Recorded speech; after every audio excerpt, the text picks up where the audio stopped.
Hello everybody. So, dyslexia, funny word, means quite a lot of things to a lot of people. And I guess those that have been classed as dyslexic either can't read the word or really have no comprehension about what it means. But we do like to put people into boxes, we do like to manage and control. We do like to be seen to be helping people, whether it works or not. But myself, I've worked with many dyslexic people over the years, and I can honestly say that there's not been one person that has been the same. Many people have got similar things going on with the reading and the writing, but not one person is exactly the same, and there in itself is one of the problems with this thing, in that when you support people or when you're trying to help people, one approach will not help all. You've got to be really quite lucid, really quite free, and able to use a variety of sources, resources. Be quick on your feet. Also be open and non-judgmental towards the people and the problems that we're working with. So like I say, I've witnessed many things. Dyslexia seems to affect people in different ways. So there's some people that just have no idea what the alphabet is all about and never will. You've got other people at the other end of the spectrum doing degrees, masters and PhDs that struggle with their organisation and putting ideas down onto paper. And then you've got everybody else in between. They've all come from different backgrounds. They've all come from different racial backgrounds as well as educational backgrounds. Dyslexia doesn't seem to discriminate. Some say it's more prevalent in the male, but over the years I've dealt equally with both male and female. And again, very different patterns with different people. So an example, various people that maybe we could bring up right now. So one person, no idea about the alphabet, no idea how to read and write, a fantastic plasterer. You can walk into a room quite quickly, look at the room, size it up, and within seconds he knows exactly how much plaster to buy, how much to charge, and when to start. However, put him in a classroom, tell him to get a ruler out or a measuring instrument, and the person's completely stuck. Can't read numbers, can't read letters, unable to write anything. And so for some people in a teaching environment, that places everybody at loggerheads. It places the teachers under immense pressure and stress, trying to find ways how to deal with this and get this person through a qualification which is heavily biased towards writing things down or reading things or typing, compared to a person in the real world who might want to buy the services of a plasterer and has got a professional person walking in and within seconds giving a quote, and chances are he's probably one of the best plasterers around. Equally so, we've got some other guys that can visualize quite easily what's going on. I spent a couple of hours with one person putting a shed-like structure up, and again just assessing the resources, assessing what was around, and knew exactly what he needed to buy from the DIY shop. So I went to the DIY shop. All we bought was a couple more planks of wood and 2 bags of nails and screws. Came back and erected this structure, no plans, quite safely, quite securely, exactly what he described, and it was all done within 2 hours. I was so impressed with that I tried the same thing, a smaller type structure, just something to dry my wood in the back garden with, so nothing flash, and using the same technique of trying to visualize and just do it, in fact turned out to be a disaster and took me a good day and a half, and this thing was lopsided and just about did the job. But opposite to that, I can read and write, I can type, I can do reports for people, I can write reports on things, and generally navigate my way through anything to do with reading and writing. There have been people that just come for support and help because they've been told they have dyslexia and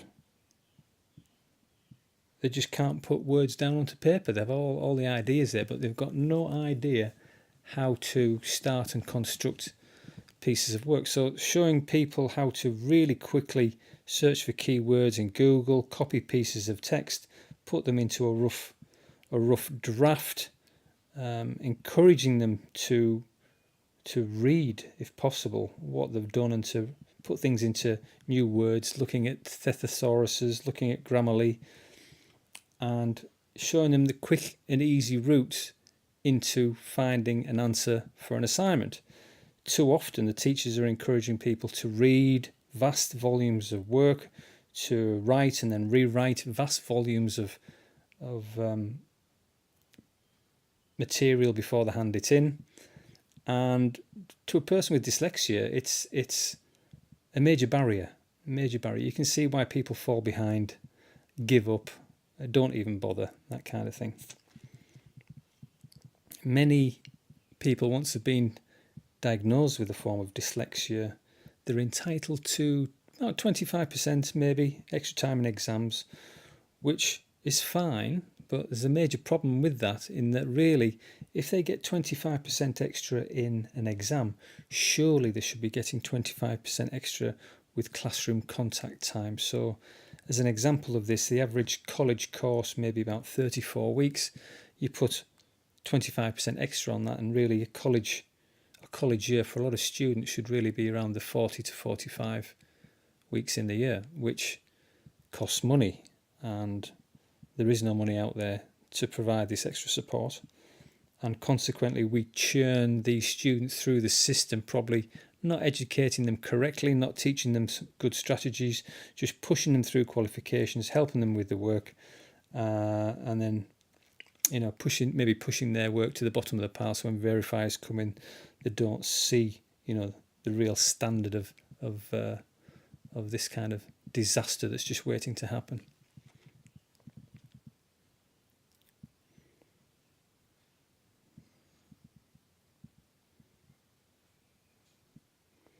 Maybe we could go back to the plasterer.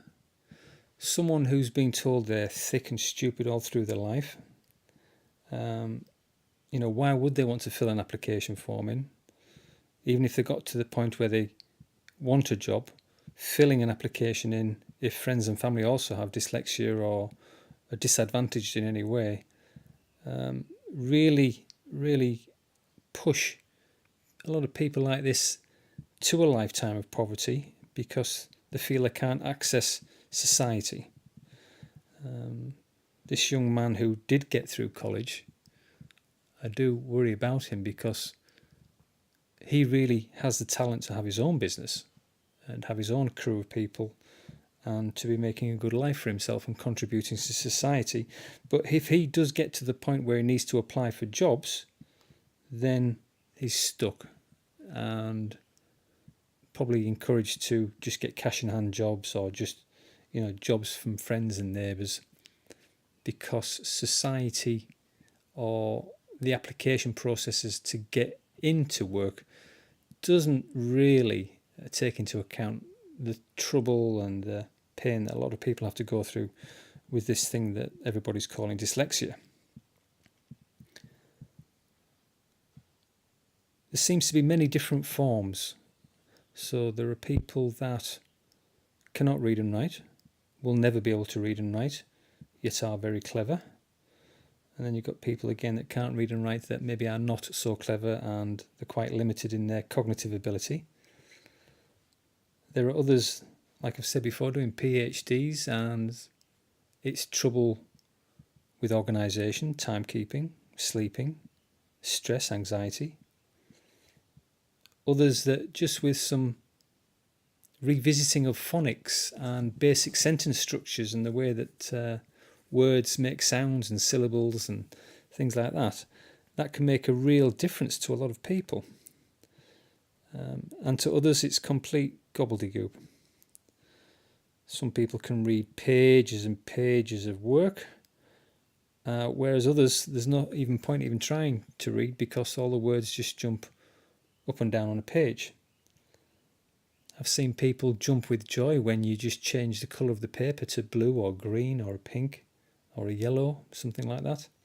Average teachers can't understand why we've got to give a lot of our students different coloured paper. Something so simple can actually make a huge difference to somebody.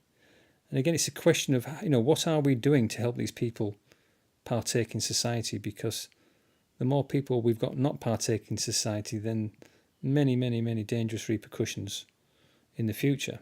We've got to include people. We've got to train people. And we've got to get rid of our own judgments and our own perceptions of what we think intelligence is. I've had some people who have fantastically creative ideas, but they're not being listened to because they can't jump the hurdles of the reading and writing. Other people where, again, fantastic ideas have been taken on and the reading and writing, the employers don't care.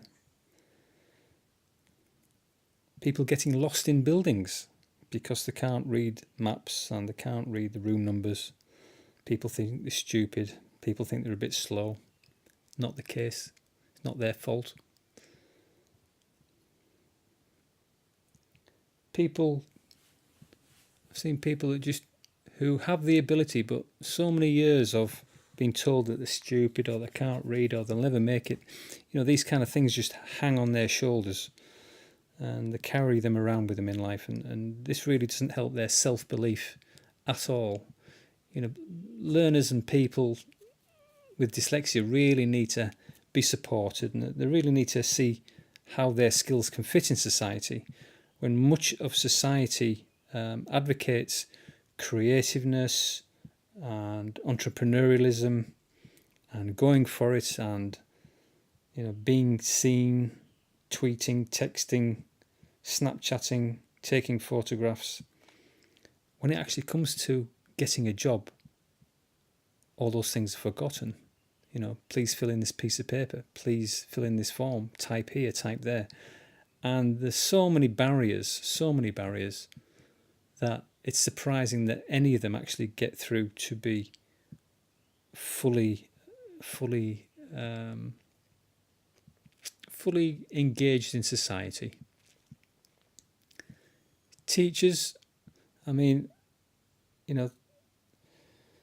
students and pupils that start in a college or a school for the first day probably bombarded with information, a handbook here and a handbook there, or a PowerPoint slide here and a PowerPoint slide there, and already they can't read it. Already they're probably feeling a little bit stupid. Already they don't want to tell people that they don't understand and they can't keep up. And within the first week of any education establishment, you've probably lost 10% of the whole population when it comes to understanding. And have they got the tenacity to speak up and say that they're finding it difficult? Many don't. How many drop out? I don't know, but it's probably worthwhile a study. And many tutors, teachers don't comprehend the complexity of something like dyslexia, and that it's probably affecting definitely 1 in 10, and in some extreme circumstances, 1 in 5, 1 in 3, depending on the industry or the sector that people are working in. We definitely get drawn towards things we can do and achieve, and so maybe there'll be a high percentage of people with dyslexia, in the creative arts. That might not necessarily be their ultimate talent. It's just that they can't read and write and have to express themselves in different ways.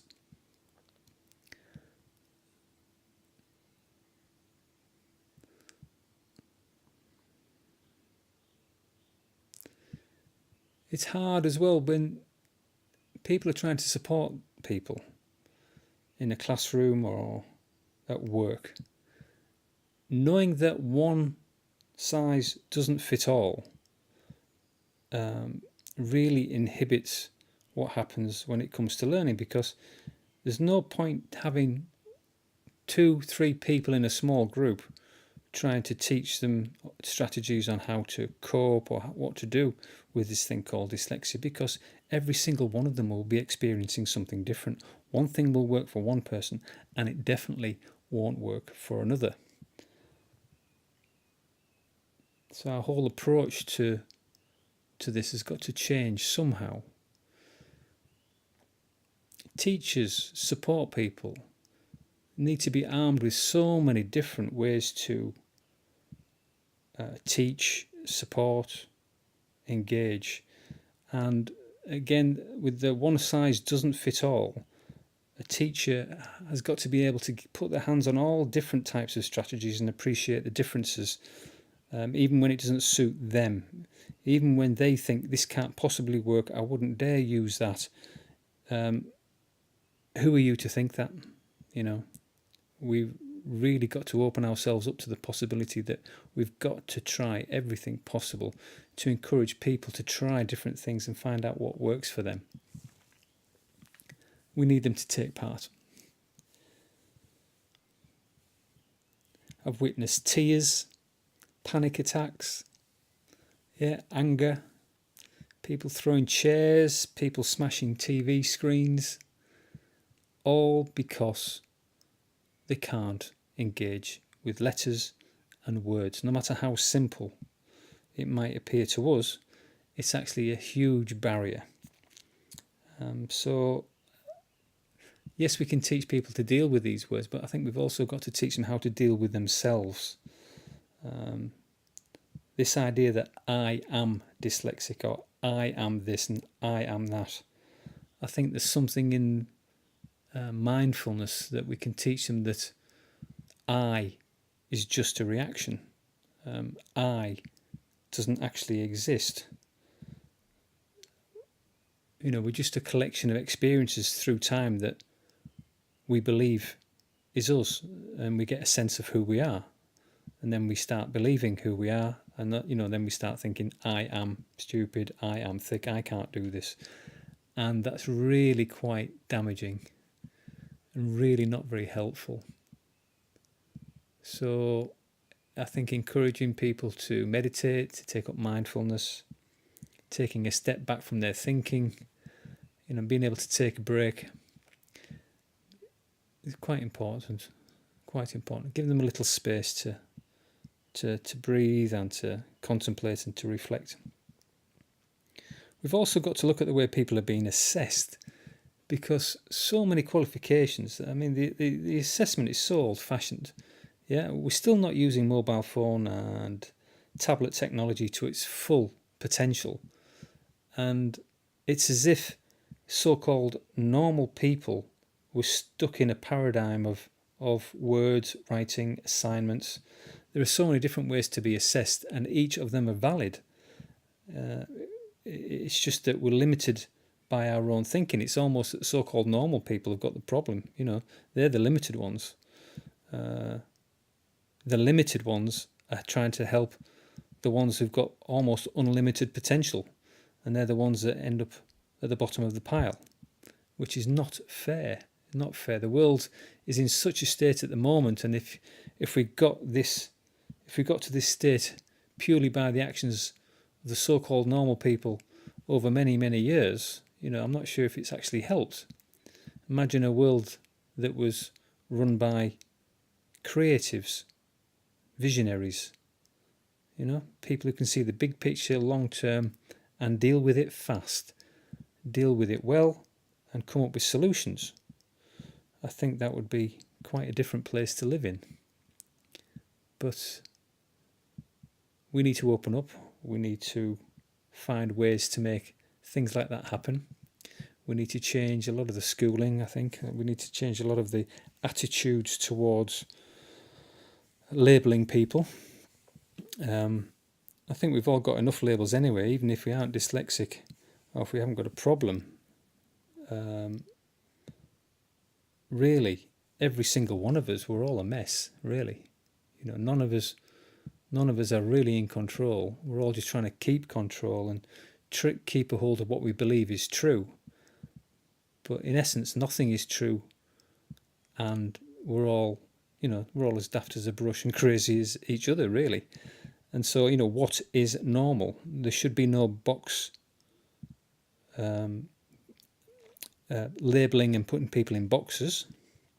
It's quite damaging.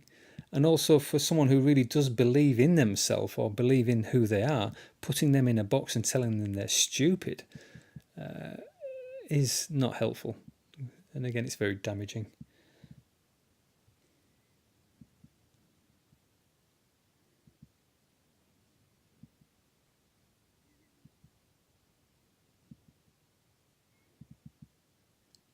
So an experience for myself. I mean, please don't try and judge me or to label me.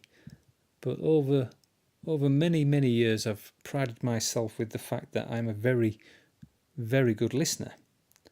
And I always thought my hearing was exemplary until I took a so-called dyslexia assessment.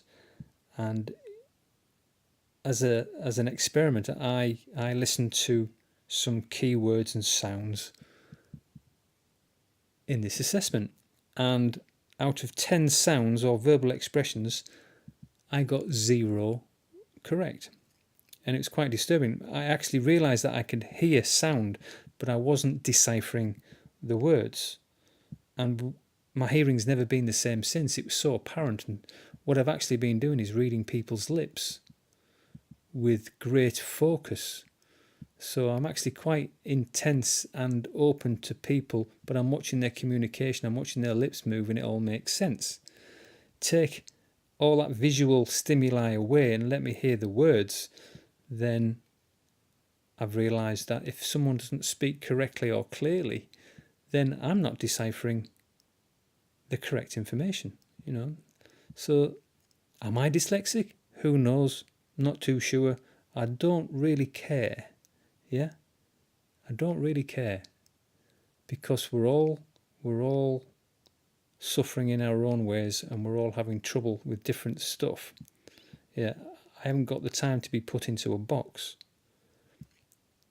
Equally so, some people are far, far, far more talented than I. Super organised, fantastic salespeople, get results. As soon as you start asking these people to produce reports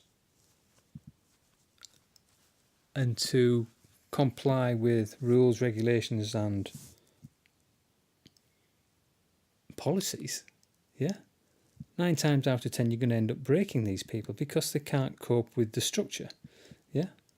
They need to be loose, free, trusted, allowed to do what they need to do in the time that they have. So for example, a salesperson that gets all their sales appointments booked up in one day for the next 2 weeks, why should he have to go to work? Why can't he just be out there selling, making more money for the company? So that's down to perception. So maybe the manager say, well, where is this person? How come we're not seeing him? What are you doing? He's obviously not doing his job right. We're going to have to sack him. So cutting their noses off to spite the face, but they can't see that. But this kind of thing is happening every day in every school and every university, every college. We're not giving people enough credit for the intelligence that they bring to us. We're not dealing with it. We're not allowing it to flourish. What we're actually doing is putting people in boxes. We're giving them their things to read. We're forcing them down a route to study qualifications that are not entirely relevant to the modern world we're dealing with at this very moment in time. I think we all know this, that by the time someone's passed the degree, the information's out of date already and the world's moved on. So things need to change. And in a world where the learners or people or workers that have dyslexia, and if they are in charge, what kind of world would that be? I mean, to many of us, it might seem completely disorganised, no idea what direction we're moving in, and we would struggle intently with trying to find out what the leader's all about and where he's taking us and what's happening. But that's no different to people with dyslexia they're trying to cope with on a daily basis. They just can't keep up. Yeah, they can't keep up with the stupidness, they can't deal with the craziness, and their brains are shutting down at the very second a letter or a word is presented in front of them. You know, God help them when that letter or word turns into a paragraph, a sheet of A4, a book. Yeah, it's not very helpful. At the end of the day, humans survived for many, many thousands of years without letters. It was all about people communication, social communication, and symbols. Symbology ruled the world and got us to the point where we survived. We survived so well that we created civilizations.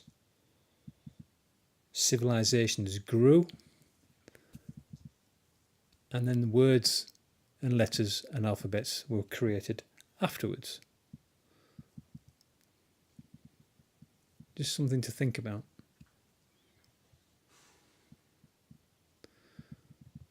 So, what do we do when we find out our own children are being branded and labelled as struggling at school with characteristics of dyslexia? Well, I think we need to support them. I think we need to tell them the truth. I think we need to open their eyes from day one, and that means opening their eyes to a society that doesn't really care, doesn't understand, finds it difficult to change, and that assesses only a certain type of intelligence. We need to teach them to be able to navigate this.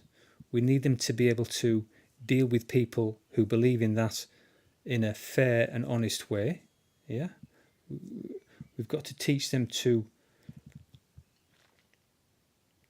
navigate their own course and trust in their own abilities, and also teach them strategy after strategy until you find things that work. Because not everything works for everybody. But if you can find one little nugget that works for somebody, then that can seriously boost their life chances, their employability, their earning potential, their ability to look after themselves, and ultimately, for some of them, their ability to inspire and lead others.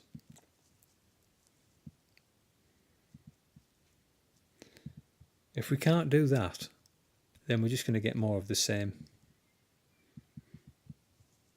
And for me, more of the same are just young people going through the schooling system and being failed, feeling like they failed, losing inspiration and motivation. We're failing them to understand that life is difficult, but we're failing them in that we should be more inclusive, we should be more open-minded, and there should be space for everybody. Where for someone with dyslexia, it might look like they're not part of the private members club. They're not even going to be allowed in. In fact, they're probably not even allowed within a 10-mile perimeter of the private club. And the private club people can see them a mile off that they don't fit. And unfortunately, with our inbuilt psychological responses, we tend to shun people or accept people. And anyone who doesn't fit into our own model, we tend to push away and ostracize. So not a good situation at all. But I think there is potential out there. I think IT and social media, phone technology, tablet technology can lead the way as long as it's in the hands of some really open-minded, creative people. I think that there is room for improvement in a lot of schools, and a lot of the education doesn't necessarily have to happen in the classroom. It just takes a couple of brave leaders just to encourage teachers to try new things, be encouraged to fail and have a go. Because what fails for the teacher might actually work for the pupil. And that's the big thing. It's not about the teaching, it's about the learning. So it doesn't matter how difficult it is for the teacher. Yeah, that's their job. Yes, we do have to support them and make it easy for them. But ultimately, teaching shouldn't be easy, because teaching is about getting to understand each individual within a group and knowing how to attend to their needs. Teaching is not one curriculum taught one way in a specific time frame and then tested at the end, because that just breeds selection and also deprivation for those who don't make it. But those who don't make it don't realise that they still have intelligence and they still have the ability to contribute. It's just that they find it difficult to find people who, or a society who accepts them, encourages them, and gives them tools to work with so that they can take part in what we call society. Yeah, the more we push people away and the more we make things difficult for us, we're going to have quite a different society in 10, 20 years time. We'll definitely have those who have and those who have not. We're already seeing that, the divide between rich and poor. No effort being made to close that gap, and one way to close that gap is to educate the people. But that moves on to a separate conversation. So yeah, dyslexia. Difficult subject, interesting subject, hard to live with, can be inspirational, can be damaging, can be a gift, can be a curse. I think it's our job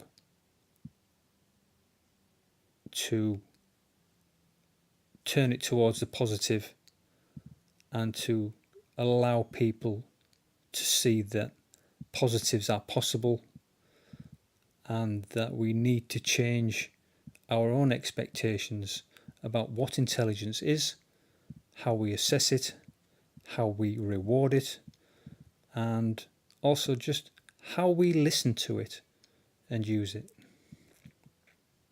Thank you.